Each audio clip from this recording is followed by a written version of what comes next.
All right, good morning, everybody. I hope you're settling in and enjoying this fabulous breakfast on a beautiful morning.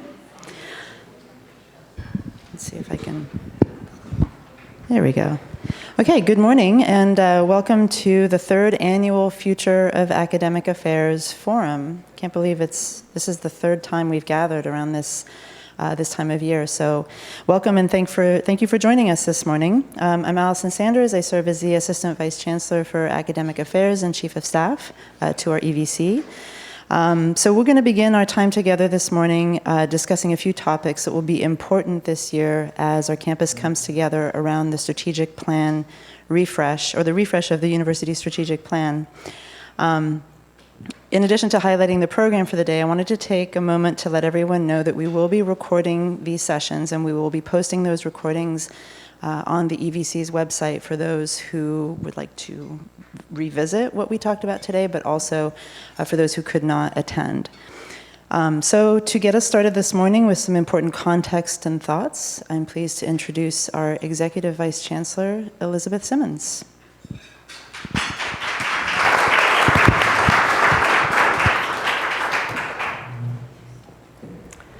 Thanks very much, Allison. It's great to see you all this morning, and I'm told that there are also a bunch of people online, so welcome to the invisible people out there in the ether.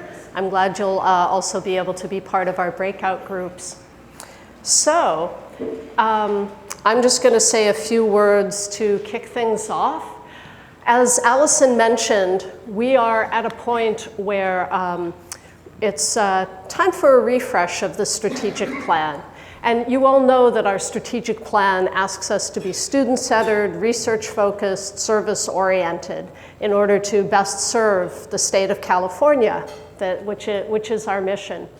And here in academic affairs, we have been using a structured collaboration method called collective impact in order to do this work on the strategic plan, and in particular to elevate our educational work and to broaden the scope of our research and to make sure that every single person, everyone in this room and everybody that is online with us and everybody that we work for and with can truly succeed right here at UC San Diego. And what we're trying to do today is to have some conversations that are in support of the refresh of the strategic plan. Academic affairs, we're the biggest single unit in the university. So we actually have a lot to contribute to any discussion about the strategic plan because we have a lot of experience, a lot of expertise, and a lot of ideas to bring to the fore. And so your ideas and your contributions today are going to make a difference in the university. This is a moment for us to think about all the great things that we've actually accomplished in the last 10 years since the strategic plan first was started, and to think also about some of the goals that we have achieved that our accrediting body has asked us to think about because they're going to want to hear from us in about a year's time. It's also, and this is going to be one of the topics that we'll talk about today. There are a few other discussion topics today. So one of them is thinking about how to make sure that as we do our work, we do it in a way that actually serves the people that we're supposed to be helping. Because it's always good to check and make sure that worked. And so part of this is transparency, to make sure everybody has access to the information they need and everybody gets the feedback they need to succeed. It also involves making sure, I want each of you to know and to have confidence in how your work contributes to the strategic plan. That's the whole reason that you're actually doing your work, but I want to make sure that you know that and you can articulate it and you really have a sense of it, because that's how we're able to take pride in what we're doing, is knowing that we're part of that bigger purpose. There's a lot to talk about in terms of raising research rankings and impact, and this involves, for example, making sure that researchers know how they could contribute to that. Maybe they need some training. Maybe we need some facilities that would support those kinds of ambitions. And speaking of ambitions, we have a lot of ambitions for summer. If you're ever around on campus during the summer, you may notice that there are fewer people here. There's not as much going on. It's a lot quieter. And while that can be restful, it also suggests that there's more that we could probably be doing to make the campus lively and useful during the summer. And so there are questions we might ask ourselves, like, how do students right now think about summer? Are there different ways we could get them to think about summer so they see it as more of an opportunity? And maybe there are audiences other than our own students who might want to come to campus in summer. How might that help the university's mission? So we'll be talking about all of these sorts of things. We'll have some presentations and then have breakout groups on these sessions.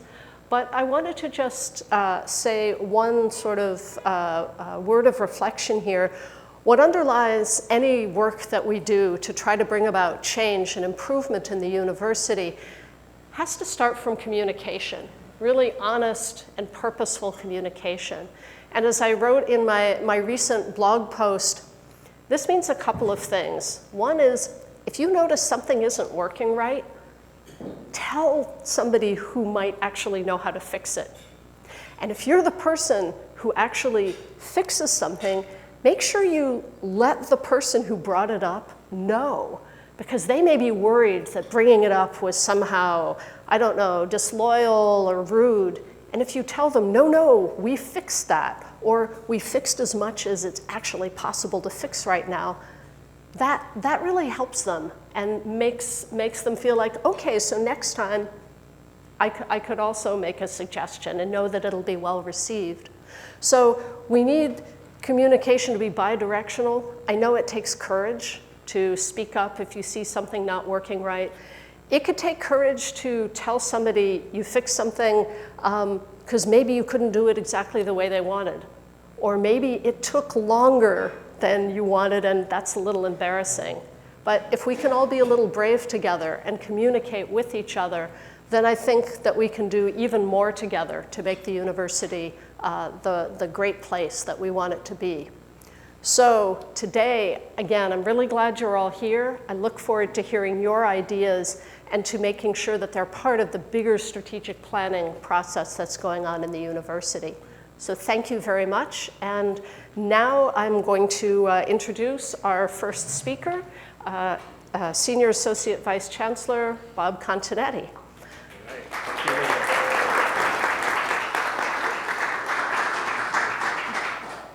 Welcome, everybody. It's great to see you all here in person.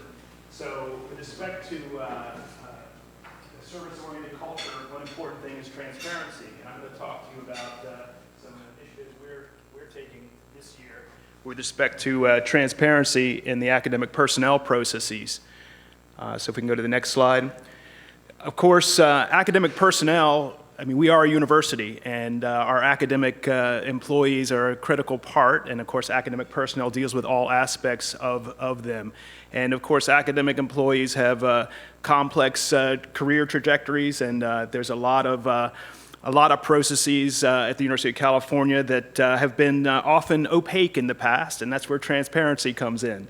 So I want to tell you about a transparency dashboard we've put together, and this is something that's enabled by all the enterprise systems renewal, which I know is a bad word for some people, but it puts a foundation about which transparency can be built. And of course, there's an induction period. There's a time when you can get up to being able to get to transparency, and I think with respect to academic personnel processes, this is the year where we're getting there.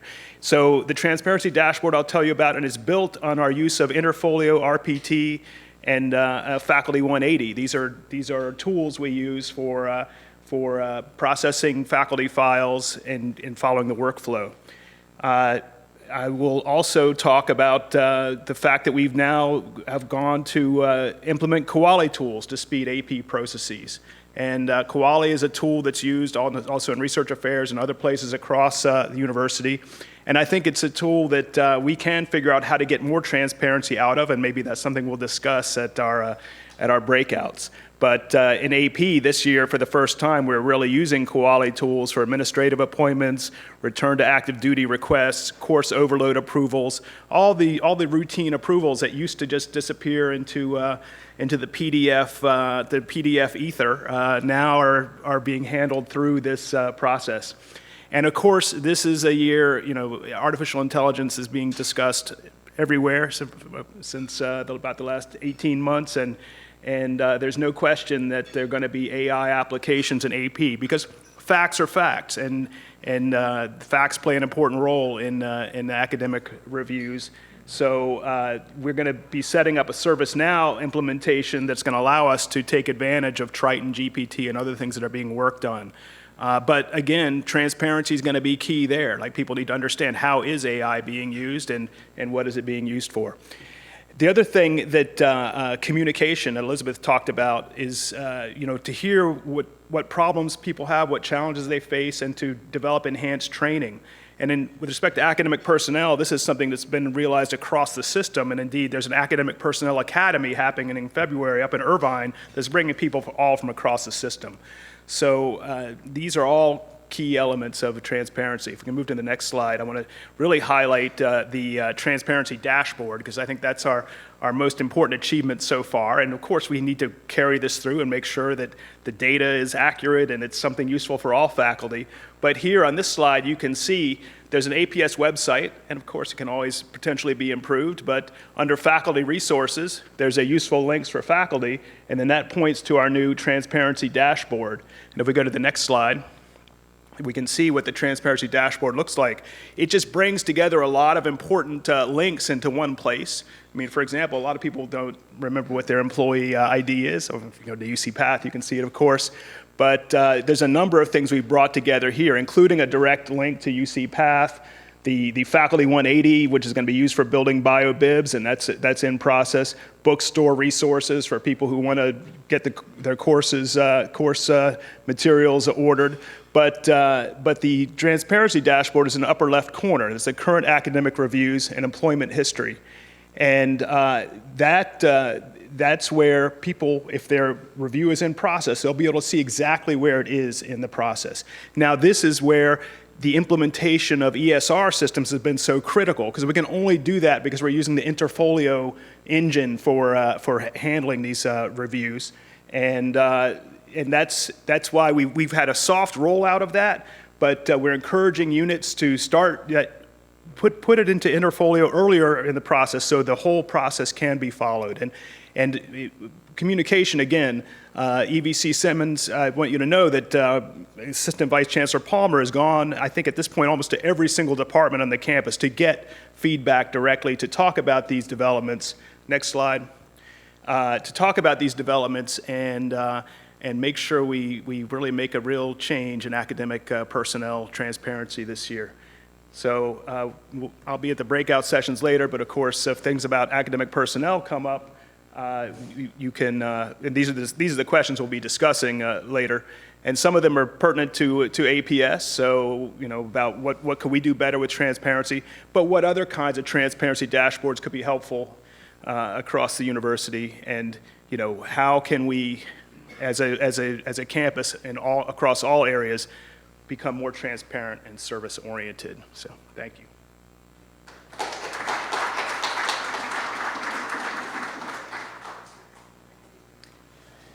Thank you so much, Bob. So next I'd like to invite our Director of Summer Planning, Rocco Fragomeni, to the podium. Rocco will be introducing ideas on how we can expand our summer offerings. Good morning, everyone. I'm excited to lay some context out for the structure of our summer session, how our students have been engaging with that, what it means to them, and some of the work that Educational Innovation has been doing to help think more strategically about how do we pinpoint the certain offerings that students may actually most benefit from in the summer. So as a quick recap, for those of you who don't know, summer session is broken up into 3 different sessions. We have 2 5-week sessions that run consecutively, with a special session that runs the whole span of the summer and accommodates variable course lengths. Now, the courses that we offer in the summer are no different than those that we offer in the fall, winter, and spring. While the number of courses, or fewer in number maybe, the content and the contact hours are effectively the same. So when we think about how do we expand summer, the one thing that's different is when you look at a 5-week session, the content and contact hours being the same, it's still an accelerated pace. So one of the things I wanted to highlight today is that for folks who think, oh, we can only offer these courses in a very specific time frame, we can actually mirror what we're offering in the fall, winter, and spring and offer 10-week courses during that time. Now, that said, provided there are courses available that make sense for a student's degree, summer plays a major role in their academic progress and success here at campus. We have students participating in summer session, actual course enrollment, from all academic levels. Seniors, well, students with senior status make up the majority of those, but even participants coming in before their first fall term in special programs like Summer Bridge or Summer Engineering Institute, we're really serving a very wide number of students. And that latter population is also the smallest number. There's a lot of opportunity not only to boost summer programming for newly admitted students, but also we need to look at trends of what our sophomores and junior status students are experiencing as well, because there isn't necessarily intentional programming support going on in those middle years. It's just simply course enrollment. So that said, I did want to talk about no matter where a student is in their academic progress, students are engaging in summer opportunities to really maintain their desired time to graduation, whether they're trying to catch up or get ahead or simply stay on track. There's some inherent benefits that come along with being here in the summer. One is the financial benefit that particularly our non-California resident students enjoy. And this isn't something that is widely advertised, but something that students have paid attention to and caught on to, because when we look at enrollment trends, students who have the most units typically identify as non-California residents. They're paying the same tuition rate as their in-state peers, which amounts to quite a opportunity for them financially. The second thing, regardless of someone's residency status, is that the summer is very flexible and allows students to maximize the different options they have available to them. It's not just coursework. Whether they're participating in courses in person and they're here for the first 5 weeks of the summer and then they're away from campus the other 5 weeks participating in an internship or research, et cetera, they have that opportunity to flip-flop back and forth. Now, since the onset of the pandemic and a current exception to our policy on distance education, we've had more remote course options available than ever before in summer and also experienced record enrollments in summer. That policy exception is going to expire in summer 2025. So we're kind of faced with this interesting juncture where we need to really identify what are those most high impact courses that students are enjoying and participating in, and making sure that they're developed into Senate approved R courses so we can have those students continue to benefit in this particular way. One other mutual benefit is, thank you, the stress that we can alleviate on campus by enrolling more students in summer. It makes space for us both physically and in course capacities. Really quickly, I'll wrap this up. For work that we've been doing in educational innovation, Carlos Jensen actually spoke on this last year, our work in curricular analytics. This basically maps out our degree plans and helps us understand better our curriculum and where students might be experiencing barriers to progressing from point A to point B with various prerequisite and sequence requirements. Now, what we've added to this recently, and part of the discussion I hope to have later with groups, is what other metrics can we identify to help make sure that we're not only providing students the kind of coursework that they need, but also how do we identify students themselves that would most benefit from participating in summer. And I'll say, just to wrap things up for the discussion here, while a lot of the remarks made had to do with the curricular components of simply taking courses, I really do want to highlight that summer is a unique term, and it is a blank canvas where we can really do anything that involves actual unit-bearing opportunities or is simply co-curricular in nature and really supports students in skill building and confidence building and just engaging with the university outside of the classroom as well. So I look forward to the discussion and sharing more later.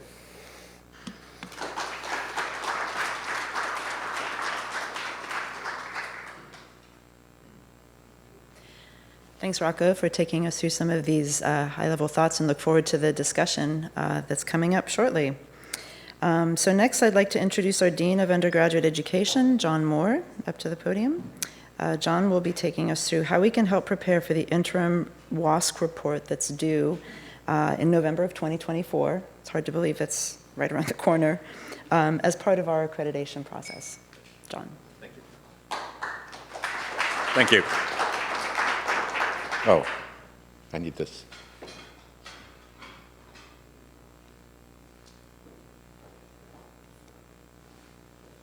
No? Okay, WASC review. Thanks very much. Okay, so what is WASC? Notice how the acronym is actually WSCUC, which stands for WASC, Senior Commission on Senior College University. I can't remember what it stands for. I'm sorry. I really dislike acronyms, but this has an acronym with an acronym embedded in it, which makes it even a more odious acronym. But it's pronounced WASC, regardless of whether it's WASC or it's WSCUC. So this is our accrediting agency. This is the agency that has been, that the Department of Education has designated as allowing us to receive our accreditation. Our accreditation is very, very important. We would not be able to function without accreditation. For one thing, we would not receive federal financial aid without accreditation. The accreditation actually, it feels like a horrible bureaucratic exercise, but it actually really dovetails with our strategic plan in a very important way.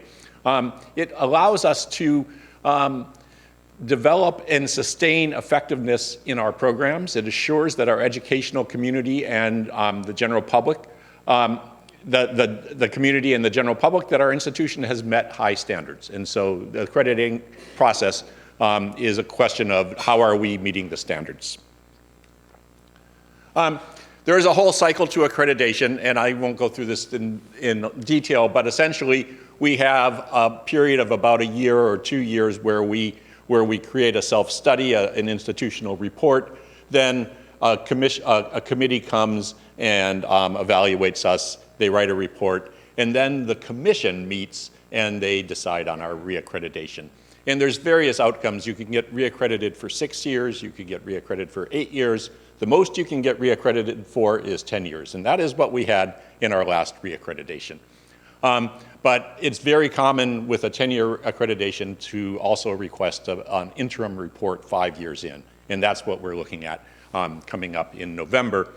And then around 2019, we'll start all over again. We'll start having those meetings, and we'll create another institutional report and go through it all over again. But the immediate is the interim report. So just a little bit about the outcomes of our reaccreditation, and it's actually called reaffirmation of accreditation is the technical term. We got the 10-year reaccreditation, which is the maximum that you can get. We had 6 commendations, and we had 8 areas to address, and then a request for the interim report. So I will just quickly go through some of these. Our commendations. One of the commendations was the quality of our institutional report. They said it was very thorough, but it was also, more importantly, it was genuinely self-reflective. And I think as we go to our interim report, it's important to remember that this is an opportunity to be reflective. It shouldn't be treated as an opportunity to only advertise the great things we do, which we should absolutely do, but also to talk about what are some of our opportunities. It also called out the creation of the Teaching and Learning Commons, which was fairly young at the time of the report, and then also the senior leadership with the common vision focused on student success, collaborative and creative. And having worked with all of our colleagues here, I can attest that that is absolutely true. One of the comments the committee made was that they go to many universities and it's Game of Thrones. They came here, it was not Game of Thrones. They also called out our financial management.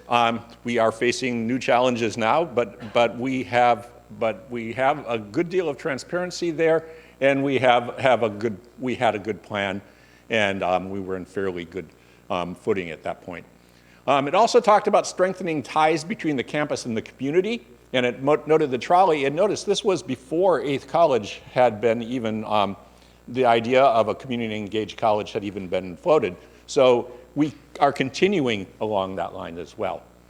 And then it talked about the visionary mode of planning, and it said that this is very uncommon in institutions of higher learning.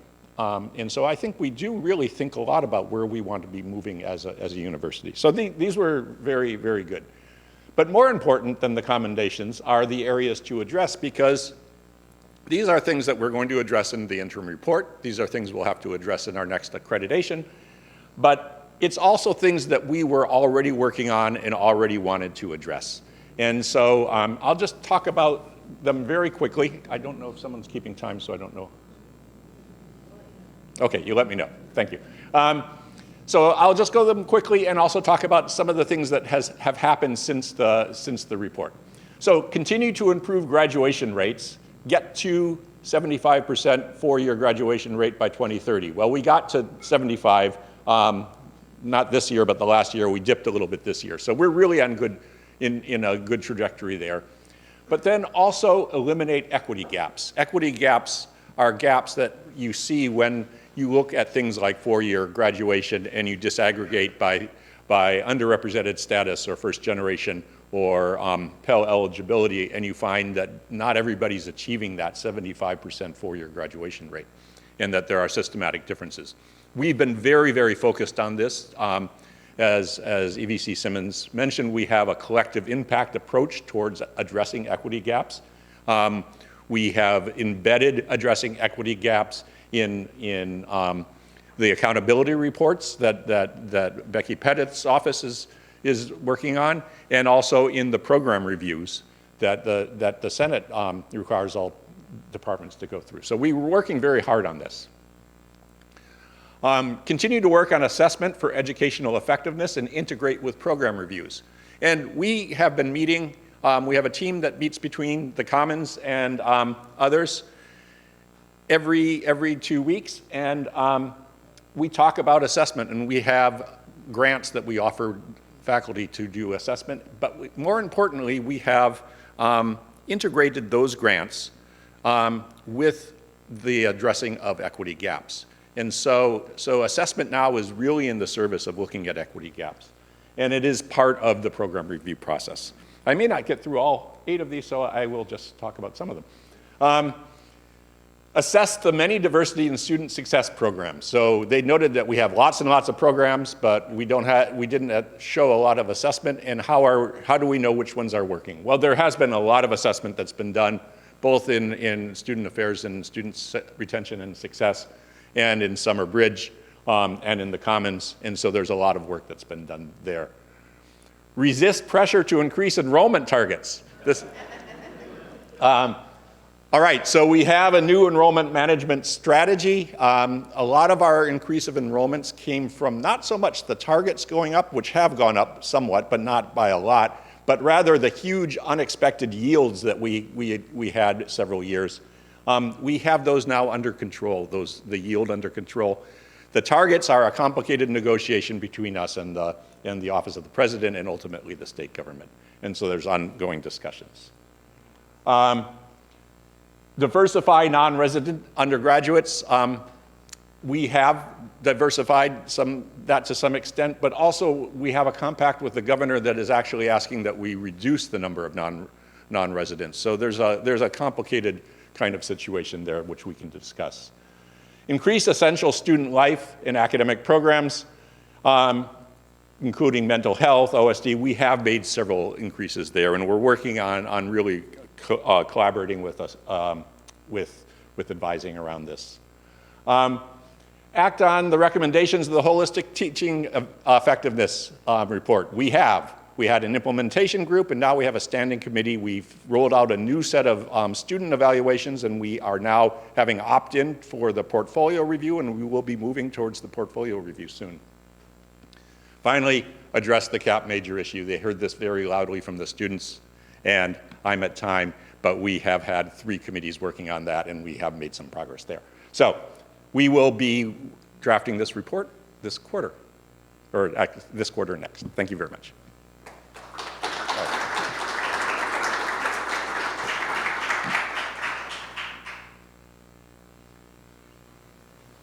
Thanks so much, John. I know there was a lot of information to cover, so hopefully this discussion will continue in the breakout group.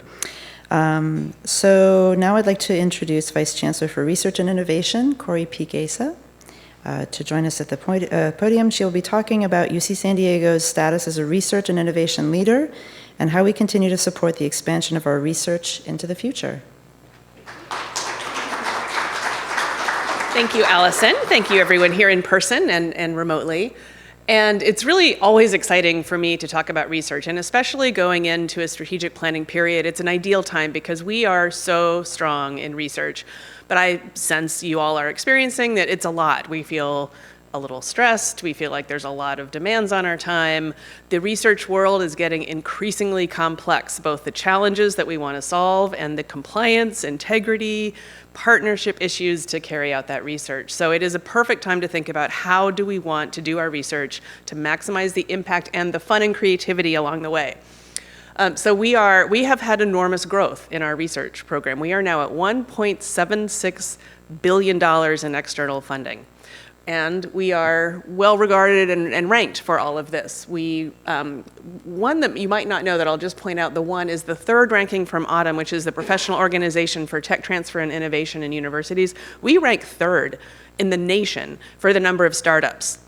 That we beat Caltech. I think MIT and Georgia Tech are the only universities that rank ahead of us. So this innovation ecosystem that we live in our campus and that we share with our region is really magical. And so I really hope that we can work together to integrate this much more into our teaching as well as our research. And those advances in innovation come from the trajectory of disciplinary, theoretical, interdisciplinary, applied, experimental, all those pieces fit together in thinking about how we can move to the solutions. And some of that might be products, some of that might be policies, some of that might be economic, and some of that might be behavioral. So we have so many ways that we can work together to impact the big solutions that we need to help contribute to. So rankings are important, but they're a symptom. A ranking is a symptom of doing the right work in the right way. And so as we're thinking about strategic planning, what I want us to focus on is how we do that work. And the Chancellor talks a lot about mind share. How do we harness our creative energies to be recognized as the thought leaders that we are? And so that is really sort of the North Star that he wants us to work towards. And I think it's a valuable one that will bring us together.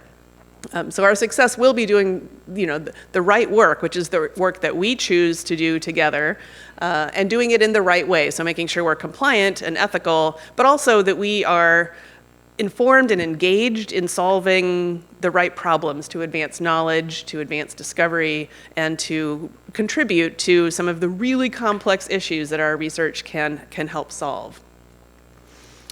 So we have 4 grand research themes that are in our strategic plan, and the campus is charged with refreshing those. And so the grand themes, I'm hoping we can develop those in a way that everyone feels engaged with. They're not they're not supposed to be exclusive based on, they're much more problem-oriented rather than topic or discipline-oriented.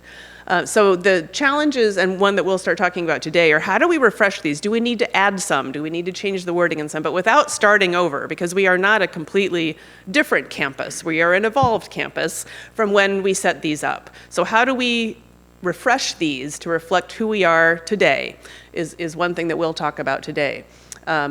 And then we need to think about how do we use these themes, how we want to be known. We want our mind share to be based on these themes. How do we invest our time, our resources, our partnerships, our engagement in a way to move them forward? So I do hope that we have this ability to talk both about what are our themes, what do we want to be known for, how do we want to strategically invest in getting there, and what are the resources, the human resources, the activity, time-intensive things, and as well as how do we invest in moving that forward. And so one other important piece, and why I'm so happy that research is being talked about is in this forum with so much focus on education, is that in strategic planning, what we hope is that the plan will guide us to make decisions that advance all of our pillars together. So the more that we can make decisions that are supportive of research, researchers, and the activities, is also moving forward support of educators, educatees, and their activities, that's the win-win. So I want us to be talking all the time about, this is, Elizabeth's collective impact. How can we invest our most important resource, which is our time, in a way that we can advance things together? So the questions that we'll ask focus on, where are we? What are our strengths? What do we need to think about in these research themes? What are the key resources to support growth in the area? And what activities can actually help us get there? So with that, I think we're ready to move into breakout sessions. So Allison will help us with that.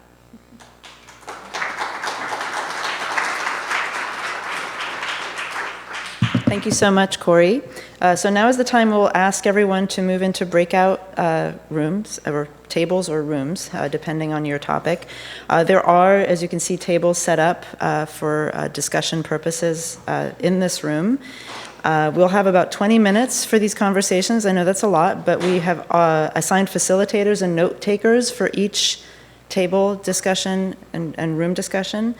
So it allows people to speak freely and engage in discussion. Someone will be taking notes and helping to guide that discussion. If you are online, you've been provided with links to your online breakout rooms, so please join those now. If you are here in person, the Service-Oriented Culture via Transparency Dashboards group will take place in rooms 1, 2, and 3. Those are over there as you're exiting the faculty club. And the research conversation will be in rooms 4 and 5. So there's tables set up. Please start to make your way over there. And we will reconvene in this room in about 20 minutes. We'll come in and do some time checks periodically and let you know how much time you have left. But enjoy your discussions, and we'll look forward to seeing you soon.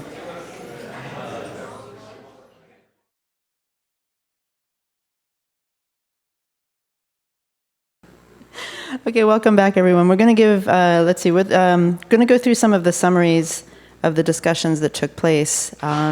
What we will do is, as I mentioned, we had some note takers in our sessions, and we're going to compile all of those notes and then distribute them to those of you who participated and others who were joining us online, so that you have a record of these conversations and hopefully maybe springboard new discussions.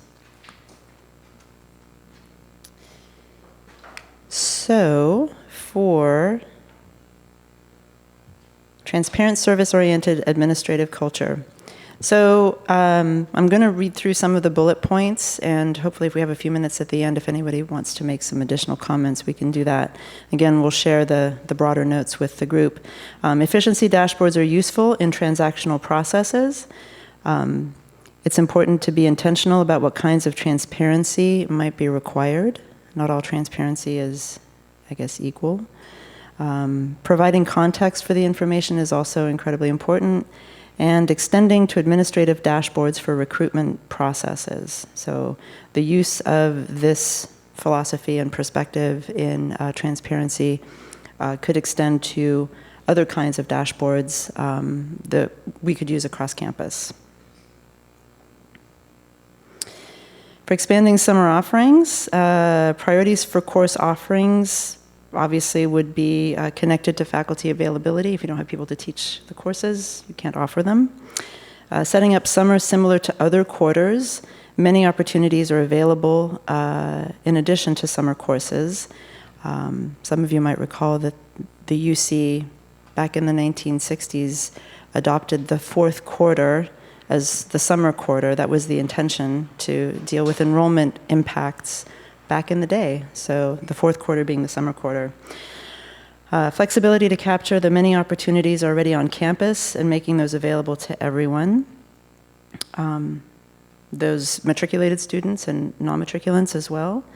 Some of the barriers include financial aid, housing, as we would predict, opportunity costs of not working or participating in an internship or in research opportunities, for sure. What are the barriers for students to take summer courses and faculty to teach? Students need access to affordable housing, employment opportunities, transportation to school. These are all things that we maybe need to understand about our populations of students and faculty and what some of those barriers are. Faculty or departments might not be incentivized by money. They value their time, as we all do, and worry about the courses moving to a summer program. So there may be some constraints worth considering there. And can we make summer courses more of a community, cohorts of students or faculty working, learning, living together, and becoming familiar with UC San Diego? Great, thank you, summer group. Oh, and thank you, Transparency and Service-Oriented Culture group as well. Okay, so identifying our research strengths and investing to boost rankings and impact, building diverse communities that incentivize research, providing administrative foundations to sustain research, sparking innovation that helps translate theoretical research to application. How do you think about commercialization? What are the staffing needs, seed funding, infrastructure support that's necessary? Looking at advances in AI that can shape all of research and research administration. I know that that's a hot topic. And looking at use-inspired research generally, could that be facilitated by AI? I know that AI is going to be weaving into a lot of different aspects of our university culture and administration in the coming years, decades probably. And then finally, preparing for our WASC accreditation midpoint report. What are the successes that we want to highlight? Our closing our graduation gaps. We're close to our goal, which is really exciting, something that we'll be able to really emphasize. Selective majors, revising systems for continuing students, holistic teaching evaluation, the new process for student evaluations and new faculty portfolios, and looking at some of the work of our collective impact working groups in how they're tackling some of these really complex and challenging issues on campus. Equity gaps, where we need to spend our time assessing where these are, increasing the amount of TAs on campus. How do we get faculty to address assessment and anti-racist pedagogy in their profiles? And so a question to the group, how can your units work to address any of the 8 areas identified in the commission letter? I think the collective impact framework and initiative provides an opportunity for addressing all of those areas, and some of you are participating in these working groups and are thinking about those things. Providing more support to program assessment, and standardizing the process for continuing student admission to select capped majors. I'd like to offer an opportunity for anybody who is participating in the working groups, if you have any additional comments or anything to add. Again, we will compile all of the wonderful notes that our colleagues gathered during the discussion sessions, and then send this out for your review, and then also any feedback that you can provide to those will be really helpful. So with that, I will thank everybody for attending today. Thank you so much for engaging in these very robust discussions. This is an ongoing process. So hopefully this will springboard into other discussions that you'll continue beyond this event. We're going to provide a survey. I know, surveys, we all hate, post-event surveys. How did we do? But it's important for you to provide feedback on today's events. And with that, we'll also provide the summary that I mentioned. So thank you again for joining us today, and I hope you have a wonderful rest of your day and rest of your week. So thank you.